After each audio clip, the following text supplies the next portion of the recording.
they are eligible for long-term legal status.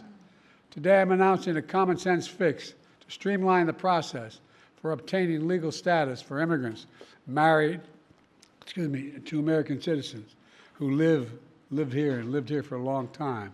President Joe Biden is unveiling new actions that will speed a pathway to legal residency for about 500,000 undocumented people living in the United States. Biden's announcement, made days after the 12th anniversary of the Deferred Action for Childhood Arrivals program, comes just weeks after the president signed an executive order which will forcibly close the southern border and allow the federal government to expand deportation procedures for incoming immigrants when crossings reach a certain threshold. Biden's sweeping immigration eases the pathway to legal status for roughly 500,000 undocumented spouses married to U.S. citizens who have lived in the country for more than a decade. Approved cases will be granted a 3-year window to apply for legal permanent residency for themselves, in addition to their estimated 50,000 children under the age of 21, and remain working in the United States until that process concludes. The president is also expediting the visa process for any foreign-born students, including Dreamers, who graduate from U.S. higher education institutions and hold an offer of employment from an American company. Senior administration officials stressed to reporters neither of Biden's actions extend a new pathway to legal status for any undocumented immigrants. In the case of undocumented spouses of U.S. citizens, those individuals will now be allowed to apply for legal status without leaving the country, which had been a program requirement prior to Biden's change. Immigration has steadily emerged as a top issue for voters on both sides of the aisle ahead of the 2024 general election in November.